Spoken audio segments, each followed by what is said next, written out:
use. Okay, so we know a little bit about gas pressure, atmospheric pressure, the units of gas pressure. I'd like to now go ahead and look at the other variables that are that influence the properties of gases, if you will. Besides the pressure P, we have the volume V, and the volume can be also expressed in various units. Typically, it'll be in liters, but it might be in milliliters or cubic centimeters. The temperature can be expressed in any temperature scale that you want, but our usual approach to it will be to use the Kelvin scale, which is represented as capital T and also called absolute temperature. The relationship between temperature scales, the Kelvin, the Celsius, the Fahrenheit, are all covered back in Chapter 1, pages 24 to 26. So if you need to do a temperature conversion and you've forgotten how, that's where it's covered. Finally, the fourth one is the number of moles of the gas sample. The number of moles of gas in there, of course, is just simply N, and we've already talked about how you calculate N from the mass of the gas. We'll also now talk about how you calculate N using the pressure, the volume, and the temperature. That will be a new topic. There are several empirical relationships that exist between these four variables. We are only going to consider three of them because they cover all the necessary bases for our work. And the three of them that we're going to talk about are Boyle's law, Charles's law, and Avogadro's law. And each one of them deals with some combination of two of these variables. And as it works out, it's volume versus pressure, volume versus absolute temperature, and volume versus number of moles. Now, of these three laws, these three laws can be combined in an algebraic sense to produce a more general law, or relationship, which is called the ideal gas law. We'll talk about that later. Now, I want to start with Boyle's law. And Boyle's law says, at a given absolute temperature, the volume of a gas is inversely related to its pressure, assuming constant number of moles and constant pressure. Okay? I'm sorry. The volume, constant temperature is what I mean. Constant temperature, number of moles, constant. Let me just write it here. N and T constant. The volume of the gas is inversely related to its pressure. Well, this doesn't come as a big surprise. If we assume that on a given time the pressure of the atmosphere is 760 torr, I want to show you how you can use experiments done with what are called J-tubes to illustrate this relationship and prove that it exists. A J-tube is nothing more than a J-shaped tube with a sealed end on the short leg of the J and an open end on the other end. So a J-tube might look like this thing right here. The long end of the J is open to the atmosphere. So there's some mercury in the bottom of it that isolates the gas that's over in the toe of the J here, over in the left side. And typically these things are made up with some graduations on this side so that you can read the volume of the gas that's trapped in there. Okay? And they're also typically at graduations on this side, so you can read the height of the mercury here. All right. Now, under a given set of circumstances, a sample of gas, air, just air, that's a perfectly good gas, was trapped in the left side of the J-tube by pouring a little mercury in here. And when the delta H, the difference in this side mercury level and that side mercury level, was 20 millimeters, the volume of the gas over here was 20 milliliters. So 20 millimeters, 20 milliliters on this side. Now, we have to keep in mind that the pressure of the gas is 760, pressure of the atmosphere is 760, so the total pressure of the gas will be the sum of the applied pressure from the atmosphere plus the height of the mercury difference here. Both of those things are exerting the pressure in this mercury, and it's exerting that pressure ultimately on this gas. So the pressure of the gas in the system here, P of the gas, is equal to delta H, which is 20 millimeters of mercury or 20 torr, plus P of the atmosphere. Okay?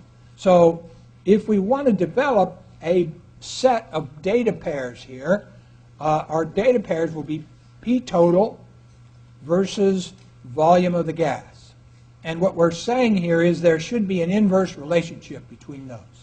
As the total pressure goes up, the volume of the gas should go down, if this relationship is indeed an inverse relationship. So here's a data table made from 4 measurements using the J tube. The first one here is the 20 milliliter measurement on the volume of the gas. And delta H was 20 torr, and the pressure of the atmosphere is 760 torr, and so the total pressure is 780 torr. So the data pair for this is P total is 780 torr, or millimeters of mercury, versus 20 milliliters of volume of the gas. Now if we look at the right side of this, here more mercury was poured in to the J tube through the opening up here, and the delta H eventually became 800 millimeters of mercury, this delta H right here. So keeping in mind that the pressure of the atmosphere is still 760 millimeters of mercury, the total, P total here is 760 plus 800, that's 1,560 here. 1,560 is the total pressure, and the this number, you will see, is exactly twice that number. Okay, so we have doubled the total pressure on that gas. And what happened?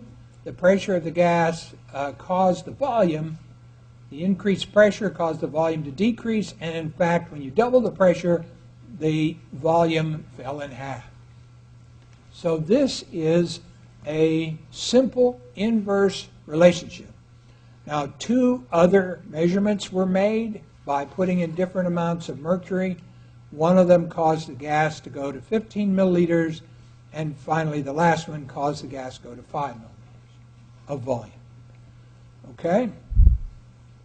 Now, what I want to do is to show you what plots of those data pairs look like. Okay? This is volume versus pressure. Okay? And from that table on the other side, and you could see that for 20 milliliters we have this, this is a point, 20 milliliters, and down here would be 780 torr. And as the pressure goes up, the volume goes down, and we see this kind of reciprocal plot for it. If we play a little mathematical game with this and plot the volume versus 1 over the pressure in torr here, a very nice thing happens. The volume 1 over P relationship is linear, so that since this is 1 over the pressure, this would be 0 when the well, we can extrapolate this to 0. The lowest point that we have is when the volume is 5 milliliters, and if you go back and look at the table the table has for 5 milliliters 3,112 torr. Okay? So as you look at these, 1 over 3,112 would turn out to be this one, and then they go on. This would be 10, 15, and 20. And what we see from this is the relationship between the volume and the pressure is V is proportional to 1 over P as long as T and N don't change. Okay? V is proportional to 1 over P. That's what the data shows. Now, that's Boyle's law, and the way we usually see it expressed is that PV, if we multiply both sides by P here, PV is proportional to 1, or a constant here, so we could say P1 V1 is equal to P2 V2, right? They're both equal to the same constant. As P goes up, V goes down, and vice versa. So when someone says Boyle's law, it's a good idea to remember Boyle's law in 2 forms. One is volume is proportional to 1 over the pressure, and the other is P1 V1 equals P2 V2, which are mathematically two ways of saying the same thing. All right?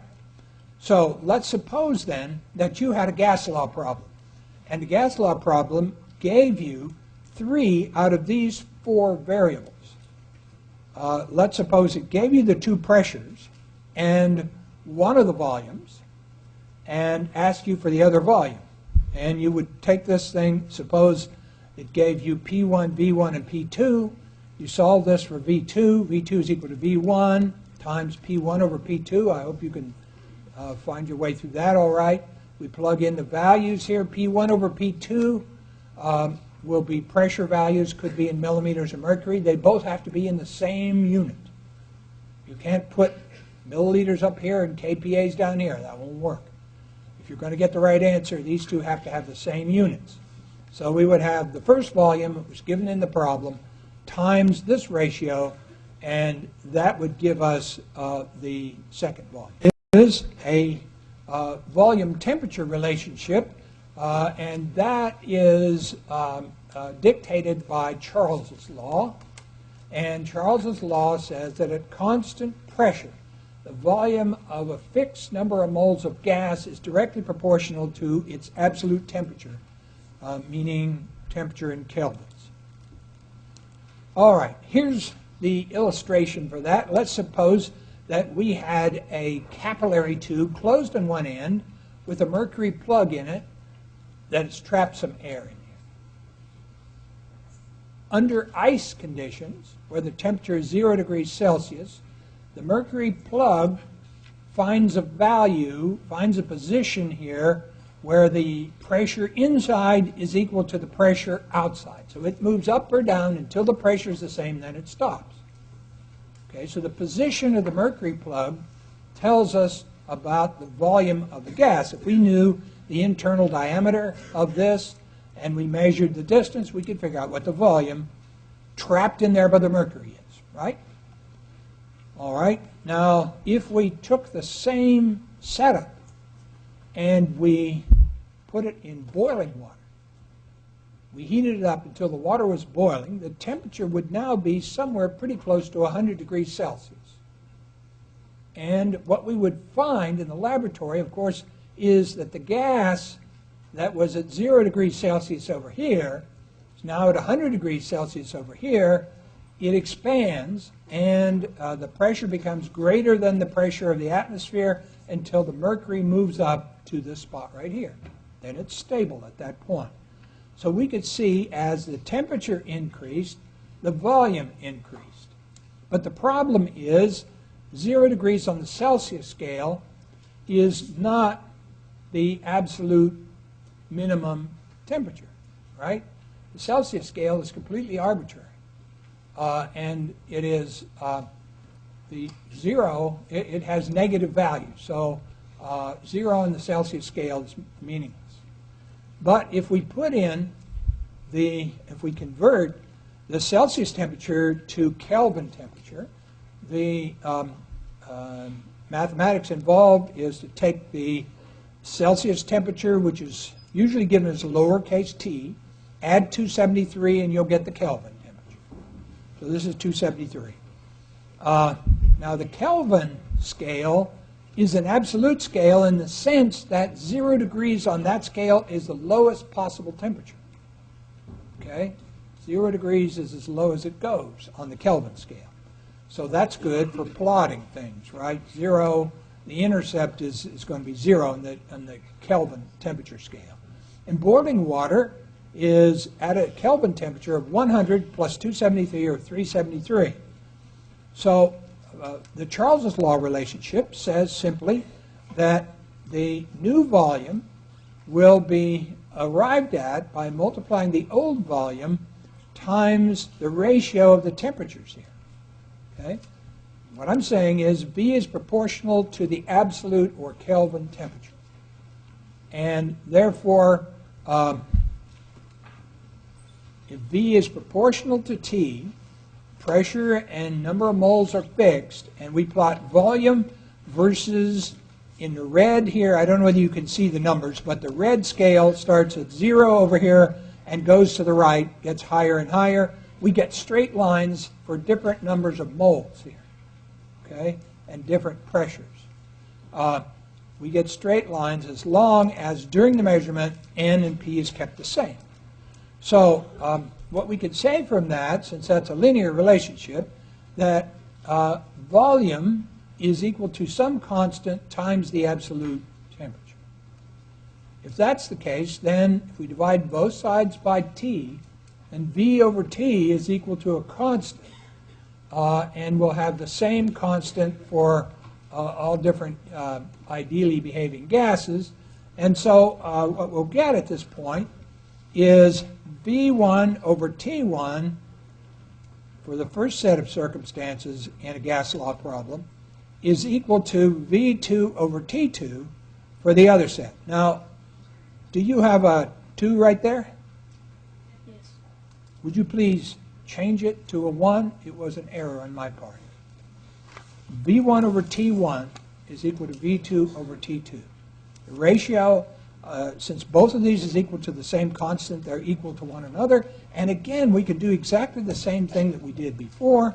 If we know the first volume and the two temperatures, we can solve for the second volume. V2 is equal to V1 times, now the ratio is going to be T2 over T1 here. Okay, T2 over T1, V2 is equal to V1 times T2 over T1. So we know these three. We have to express the temperature in kelvins always. If you use Celsius or Fahrenheit temperatures there, you're going to get the wrong answer. And most likely, whatever devious person wrote the question in the homework, the multiple choice question, they probably put in there an answer which is what you would get if you put in the Celsius temperatures here. So start off by doing it right. Okay. Now the third one is the volume-moles relationship, which is called Avogadro's law. And it is demonstrated in the following way. Suppose we had one of these marvelous piston cylinder apparatus that you always see described in the gas law chapters of various textbooks. So we have a cylinder. We have the gas trapped in the cylinder by a piston here, and this is a frictionless piston. Now, if GM had this frictionless piston, I hesitate to think how great a gas mileage their cars would get. But they don't, and no one does, but doesn't stop us from imagining it, right? So if we started off with this piston at the bottom of the cylinder, and we put 1/10 of a mole of dry ice in there, 4.4 grams of dry ice. We put it in there, and we let it warm up. When it warms up, the dry ice is going to convert to CO2. And so 1/10 of a mole of CO2 will produce 1/10 of a mole, the solid will produce 1/10 of a mole of gas. All right? Now, if we do the same thing with this apparatus, we put in 2/10 of a mole, let that warm up, what we see is that the volume for 2/10 of a mole is about equal to twice the volume for 1/10 of a mole. So the volume of B is equal to 2 times the volume of A, where the 2 here is the ratio of the number of moles of B over the number of moles of A. Right? So at the same temperature and pressure, the volume of a gas is directly proportional to its number of moles. Okay? So we could say V is proportional to N, P and T fixed. Right?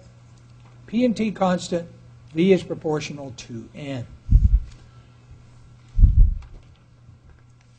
Now, at this point, we could then divide both sides by N, and we'd have V over N is equal to a constant, and that would mean that you could express Avogadro's law by V is proportional to N, V over N is equal to a constant, or you could say V1 over N1 is equal to V2 over N2 if you had a gas law where volume or number of a gas law problem where volume of number of moles or number of moles changed. Okay? Now, I want to talk about this a little bit because you would handle it in the same way. If you knew the 2 number of moles and you knew one of the volumes, you could solve for the other one using this expression right here, as long as P and T didn't change. And I want to talk just for a minute about gas behavior at standard conditions. Then on Wednesday, I will start with that example that I skipped.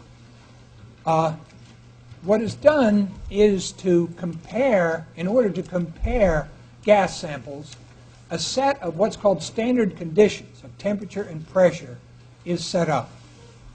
And the standard temperature is 0 degrees Celsius, which is 273 and change degree kelvins. You don't say degree Kelvin. You just say kelvins. Okay? And 1 atmosphere, or 760 torr. When you have those two conditions, 0 degrees Celsius and 1 atmosphere, the gas is said to be at standard temperature and pressure, or STP. Now, the first thing I want to be sure that you understand here is that if you take a gas sample that consists of 1 mole of hydrogen, 1 mole of oxygen, 1 mole of air, anything that behaves pretty much ideally, and you put it at standard temperature and pressure, what you find is it occupies about 22.4 liters, which is said to be the standard molar volume for ideally behaving gases. So any ideally behaving gas, if you choose 1 mole of it and hold it at ice temperature and 1 atmosphere, it's going to occupy 22.4 liters.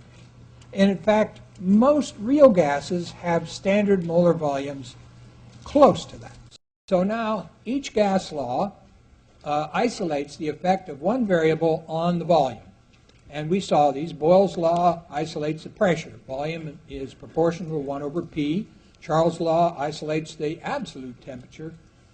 Volume is proportional to the absolute temperature. And Avogadro's law isolates the effect of the number of moles, and that's the trap I fell into at the beginning of the previous problem.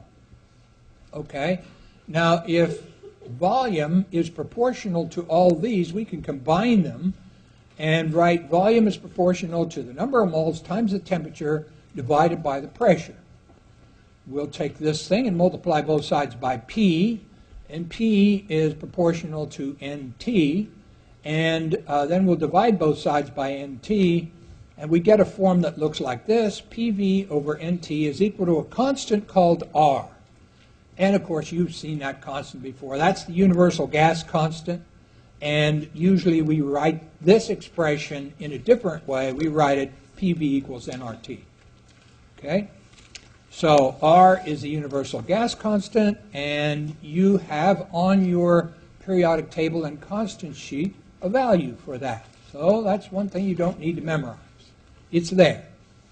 It is very important that you keep the units clear in your mind, because when you use this equation and R is present, then the other three or the other variables have to have units that match up with R. Otherwise, you can't use this equation. So let's illustrate that by calculating R using the volume, temperature, and pressure of 1 mole of gas. We just learned that for 1 mole of an ideally behaving gas at STP, the standard molar volume was 22.4 liters. So let's use that. 1 atmosphere is standard pressure. 22.4 liters is standard molar volume, the volume occupied by 1 mole of gas. So here's 1 mole down here that's in. And the temperature in kelvins is 273 kelvins. And when you do the arithmetic, the magnitude of R turns out to be 0.0821 atmospheres dot liters divided by mole dot K kelvins. I always refer to this as liter atmospheres per mole Kelvin. I can't help it. I'm too old to change. Atmospheres dot liters is the way it should be, but liter atmospheres is the way it's impaled in my brain, and I can't change it. I hope it won't be a problem. So, of all the kinds of gas law problems you will see, the main frontline gas law problems come of 2 types. One of them involves a gas that undergoes a change. And this can happen in lots of different ways, but the value of 1 or more variables change. And some variables may not, under these conditions, change. And if we have this kind of a situation, we can take advantage of this this form of the ideal gas equation and indicate that the product PV over the product NT is equal to a constant. And when we do the change, the equality will still be there because R doesn't depend on the magnitude of the variable. So this form of the ideal gas equation is called the combined gas law because it takes into account all 4 variables in 2 different conditions, sets of conditions, condition 1, condition 2. So this combined gas law is a very useful thing. If you remember this, then you don't have to do what we just did a few minutes ago as far as figuring out what empirical gas law to use. This will substitute for any of them, and that doesn't mean you can just ignore them because there might be questions about what are the variables in Charles' law or something. But in the sense of using them, this will substitute for them. And the usual way that we go about this is to first find out what doesn't change, cross those out, and then use the resultant equation. So that's a combined gas law. If there isn't any change, and what we know is the value of 3 of the variables, we can calculate the 4th one as long as there's no change. And that's what we'll use PV is equal to nRT for. This will just be, if you want the volume's nRT over P, and you have to be sure that N is in moles, T is in Kelvin, P is in atmospheres, because that's what R is in.